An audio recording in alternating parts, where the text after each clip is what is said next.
Censorship. Internet censorship is bad. Should it be illegal? I think we need to talk about this.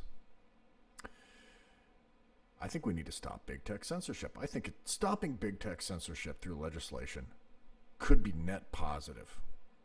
Now, the counterclaim is often, hey, these are private companies. Imposing rules on them would only put the government in charge and create more regulations that would inhibit freedom. Other arguments say that since they're private companies, preventing them from managing their company would be an infringement upon their rights. And that is true as well. I acknowledge that as well. That would be definitely true. It would be infringing on the big businesses' rights to be big, unaccountable businesses that have immense power to wield over the populace. And I think that there is definitely something to be said for too much regulation on business. In this case, I think it could be net positive. And here's why. It's important to have freedom of speech. It's a very important principle for society. And I think most of us would probably agree with that. And the question then becomes, well, how can we best ensure that?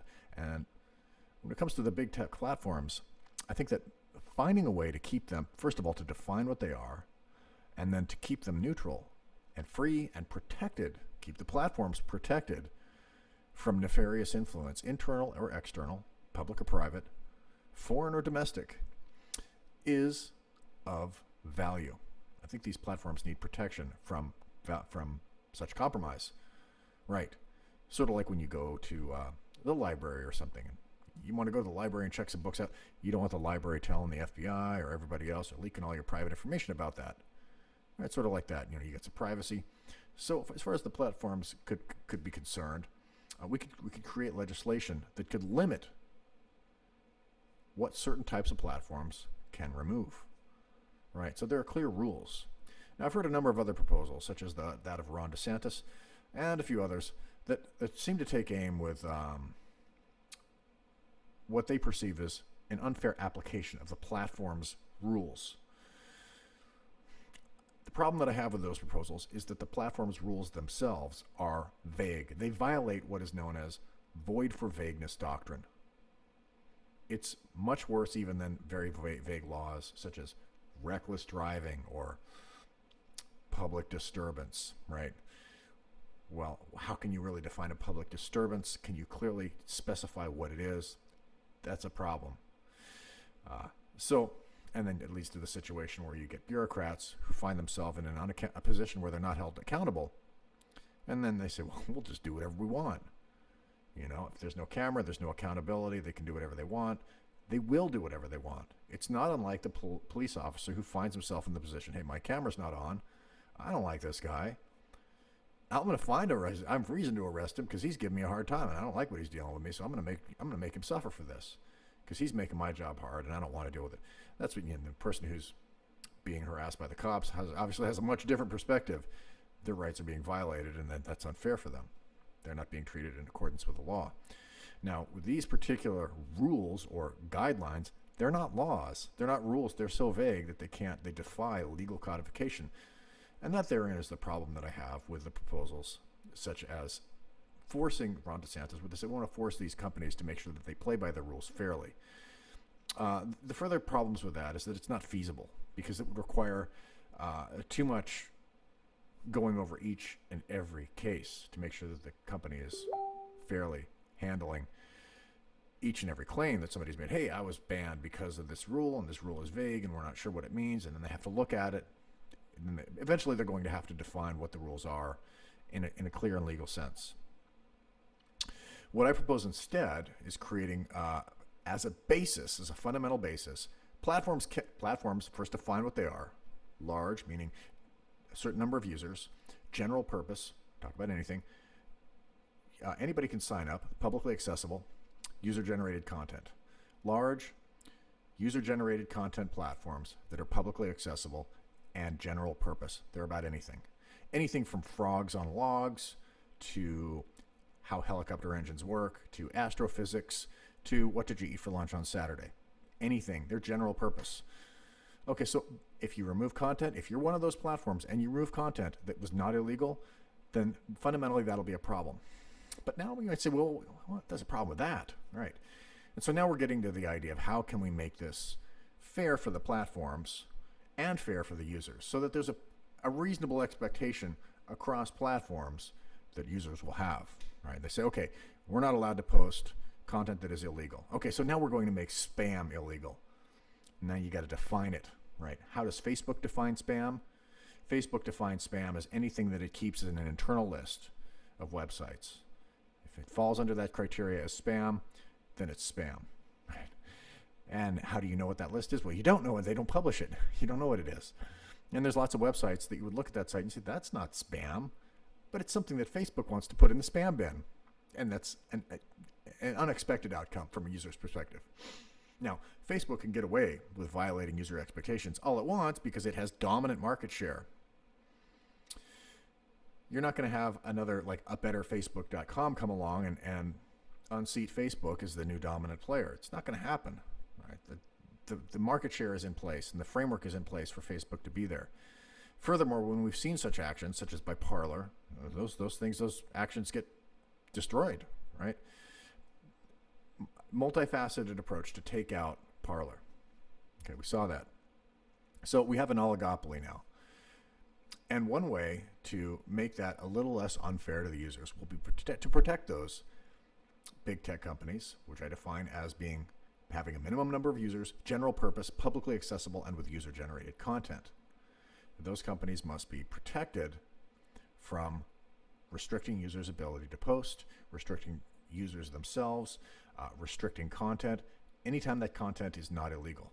And then we want to make exceptions. Okay, so now we need a new rule for spam, right? And we need a new rule for, what about a website that's supposed to be for kids? Do we really want to allow hardcore pornography and graphic violence on that? Should there be some exception to the rule where these platforms should be allowed to prevent certain graphic and extreme content? And then, okay, maybe that sounds like it might be a good idea, hypothetically speaking. You know, we don't want, certain people might not want to watch those things. It might not be just the right place for that. So in cases like that, well, how could you define in a fair way law that would allow those platforms to have no such extreme content, but then allow everything else? Well, then you're going to have to define such extreme content. And that's not easy. That's really hard, actually. And how do you define pornography? That's kind of challenging to define. So, and then finally, let's say you define, okay, we have, let's say extreme content, extreme or sexual content. I don't even want to define it as mature content because we just call it extreme or sexual content. Define what that is. Define maybe spam, and then limit the number of exceptions you can have, right? Because everybody's going to want to put more things in there. Oh, we should make a rule that you can't. Well, maybe that sounds like a great idea. Let's make a rule that you can't post such. But there's so many consequences to making such rules, and those consequences are the limitations of the freedom of expression, right? And especially when we're talking about things like hate speech, right? Where how do you define it? Isn't it good to hate ideas that are fundamentally bad? Don't they deserve ridicule and mocking? And shouldn't that be encouraged? Shouldn't we be allowed to express disdain over things that are just bad ideas? Well, yeah, of course. You know, if it's a bad idea, you need to call that bad idea out and say, that's a bad idea, that's stupid. I hate that idea. That's a good thing. That's part of what we are as a Western society. We can have these discussions. So we need to be able to prevent the adding of rules to such a framework, right? We want to make sure that it's really, really, really hard to make new rules up for censorship, right? And to make sure that the rules that we do create that allow for censorship, right? Say, okay, if it's illegal, you can remove it. We have to make sure that we're very careful about that so that it's not going to be the case that a platform will say, well, we think it could have maybe possibly if you twist your brain and squint your eyes in a certain way. No. We have to be very clear that they can't remove content that's not illegal. And if we're talking about spam, well, how are you going to define spam? You have to be very careful how you do that. And if you're talking about adult content, that's even harder. That's almost impossible to define. That's why I want to work with other people who can help to define these things. I understand a lot of the big picture, the larger sphere, inductively taking it all in, the right of freedom of expression, the benefits of free speech. I understand how these technology companies came to be and how their pervasive censorship has grown. I understand how it's been influenced by various different places, right? Through the universities, through sensitivity training, and all sorts of things that want to prevent violence, such as the things that I might say when calling out somebody who has uttered a very bad idea. They've posted something that I think is ridiculous, absurd, terrible, highly consequential, and deserving of condemnation and ridicule. I want to be able to call that out. And I want you to be able to call that out if I say something like that. Not because I want to hear it. I don't want to hear it. Probably, especially if you're not going to say it to me like that. But I don't want to stop you from being able to say that and expressing that to other people, because that is supremely valuable. That ability to do that is supremely valuable, and that's what needs to be preserved. I don't care how nice you dress up your bad idea. I don't care how poorly you present your good idea. What should matter fundamentally the most is the idea. And the only way we're going to be able to have that analysis of being able to peel away and figure out what the core of the matter is through open discussion.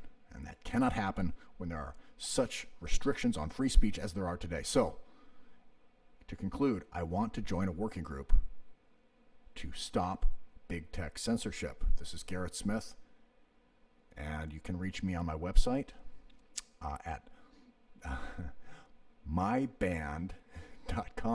That's B-A-N-N-E-D, mybanned, B-A-N-N-E-D.com, where I talk about places that I've been censored and things that I've been censored for uttering, or sometimes when I've been censored and what I've said is not even clearly articulated in the censorship notification.